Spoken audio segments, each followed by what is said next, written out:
Integrity, a small word with a very big meaning. Yesterday I began a series in talking about Daniel. We focused upon Daniel's story in chapter 5 of Daniel, where it is the story of Belshazzar's feast and the so-called handwriting on the wall that appears during a time of festivities with Belshazzar, the king of Babylon, and 1,000 of his partiers there in the palace. This famous picture, Rembrandt painting, shows exactly what that scene may have looked like, or at least the artist's representation of it, as the disembodied hand appeared out of nowhere, began writing on the wall, the plastered wall, Mene, Mene, Tekel Upharsin. Daniel came in, and he was the only one who could begin to describe to the king and to his partiers exactly what those words meant. What's interesting to note, when you look at the story there in Daniel 5, none of the magicians and sorcerers of Belshazzar could give any meaning to those words.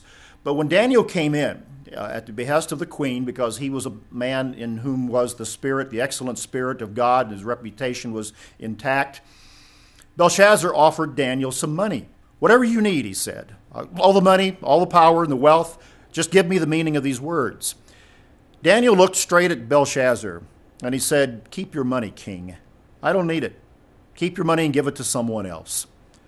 Daniel was not interested in the money. He was not interested in the power that went with the position and the position within that throne room and what he might accomplish by giving this knowledge to the king.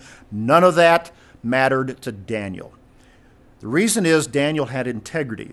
Money, power, wealth, really the idols of our own modern world didn't matter to Daniel.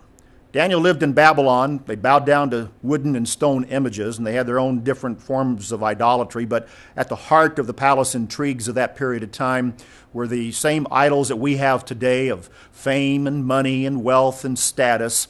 None of that mattered to Daniel. He said, "Keep it, king." He had his own integrity. And he gave the meaning, and Daniel went on. Integrity.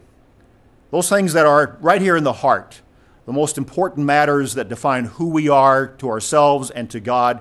Daniel had a lot of that, and he was not about to let anything compromise exactly what he felt about that integrity. You know, we're in the midst of another presidential campaign race in the United States. Candidates are coming and going.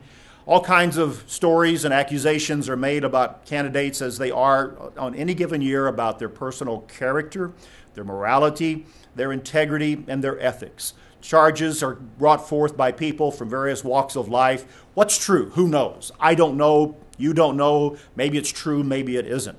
But every time someone steps up to be a leader, their integrity is called into question. That will happen with any of us.